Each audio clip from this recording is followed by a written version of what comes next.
बातें। तो आप समझते हैं कि ये मामला सिर्फ इत्माम हुज्जत तक का नहीं है, बल्कि एक प्रेशर भी है इंडिया का, जिसको हम बार बार काउंटर करने की बात कर रहे हैं, और उस प्रेशर के तहत ये फैसला किया गया। देखिए एतजाज, प्रेशर तो उनका उनका प्रेशर एक हकीकत तो है। अमेरिका उनके साथ, रूस पिछले 70 सालों में उनके साथ रहा, यूरोप सारा उनके साथ है, जितने आपके वेस्टर्न अलाइज हैं वो सारे उसके साथ हैं। मिडिल ईस्ट के अंदर वो पेनिट्रेट कर चुका हुआ है। इस्लामी जितने भी आपके रिपब्लिक्स हैं उनके अंदर वो जा चुका हुआ है। आपकी ओआईसी के अंदर वो पेनिट्रेट कर चुका हुआ है।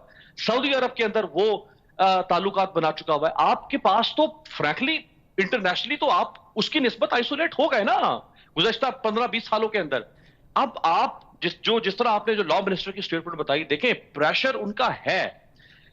अगर आप उनका प्रेशर लें, ये डिफरेंट चीज है। प्रेशर लेने का मतलब ये है कि आप कुलभूषण को रिलीफ दे रहे हैं। हमें ये समझना पड़ेगा कि दुनिया में जो इंडिया का माउथ पीस है वो हमसे ज्यादा मजबूत है पाकिस्तान के माउथ पीस की निस्बत। दुनिया इंडिया की ज्यादा सुनती है, उनके पास प्रोपेगेंडा टूल्स ज्यादा हैं। वो दुनिया के बड़े बड़े social media platforms, Google, YouTube, Twitter, Facebook, इनके ऊपर उनका असर नफूज ज्यादा है। वो अगर पाकिस्तान के खिलाफ प्रोपेगेंडा करेंगे दुनिया उसको मानेगी। हम अपना सीना चाक करके दुनिया के सामने अपना सच भी रखेंगे, दुनिया नहीं मानेगी। जो पाकिस्तान की हुकूमत कर रही है वो हुज्जत तमाम कर रही है, बगैर तमाम जो ऑप्शंस हैं जिनको एक्सप्लॉइट किए बगैर, मुतमईन किए बगैर भारत को और दुनिया के हमेशा आपके खिलाफ एक प्रोपेगेंडा होता रहेगा। लेकिन दुनिया में उसने क्या कहा पाकिस्तान के बारे में कि पाकिस्तान आतंकवादियों को की पनाहगाहें मुहैया करता है। पाकिस्तान में आतंकवाद के हाइड आउट्स और इनकी पनाहगाहें, यही 15 साल से दुनिया आपको कह रही थी ना।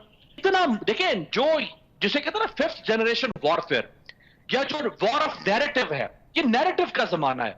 अब ये कुछ सीधा आगे किसी ने को तोप और तफंग लेके नहीं आगे किसी से लड़ना। तो नैरेटिव तो उसका कामयाब रहा। अब क्या हम ऑपोजिशन के उसके जज्बात में आके, उनके भड़कावे में आके उसके नैरेटिव को फिर छह दे दें?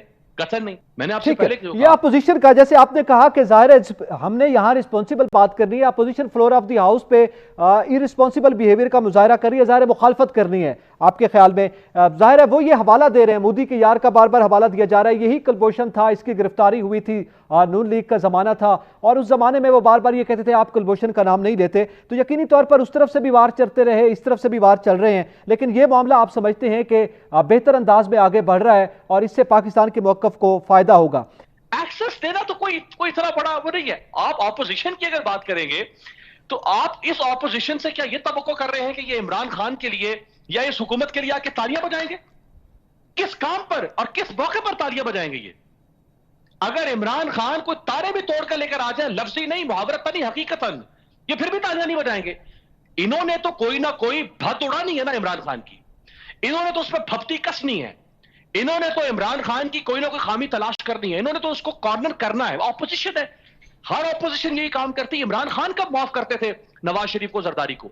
वो भी तो यही काम करते थे। तो ऑपोजिशन की बात मैं और आप जब गुफ्तगू करेंगे तो हमने तो एक रिस्पॉन्सिबल एक बात करनी है ना लोगों के सामने। हमने ऑपोजिशन की बात तो नहीं करनी ना, हमने हुकूमत की बात करनी है। हमने तो वो बात करनी है जो इंटेलेक्चुअली ऑनेस्ट बात है। ऑपोजिशन का बयानिया जो है वो तो सिर्फ और सिर्फ मुखालफत का बयानिया है, हर काम पर मुखालफत का बयानिया है, किसी काम पर भी तारीफ या तौसीफ का बयानिया नहीं है।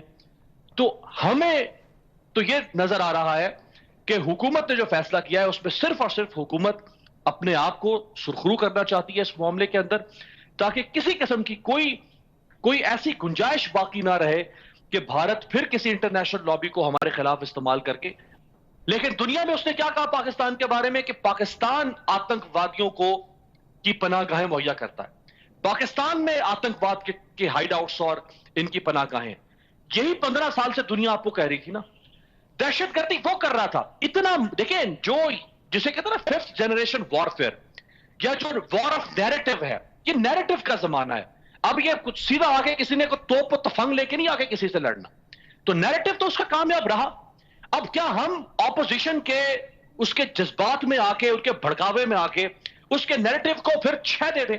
कतई नहीं, मैंने आपसे ठीक है, पहले ये अपोजिशन का, जैसे आपने कहा कि जाहिर है हमने यहां रिस्पॉन्सिबल बात करनी है, opposition floor of the house पे इरिस्पॉन्सिबल बिहेवियर का मुजाहरा कर रही है, जाहिर है मुखालफत करनी है आपके ख्याल में। जाहिर है वो ये हवाला दे रहे हैं, मोदी के यार का बार बार हवाला दिया जा रहा है, यही कुलभूषण था, इसकी गिरफ्तारी हुई थी, नून लीग का जमाना था, और उस जमाने में वो बार बार ये कहते थे आप कुलभूषण का नाम नहीं लेते, तो यकीनी तौर पर उस तरफ से भी वार चलते रहे, इस तरफ से भी वार चल रहे हैं, लेकिन ये मामला आप समझते हैं कि बेहतर अंदाज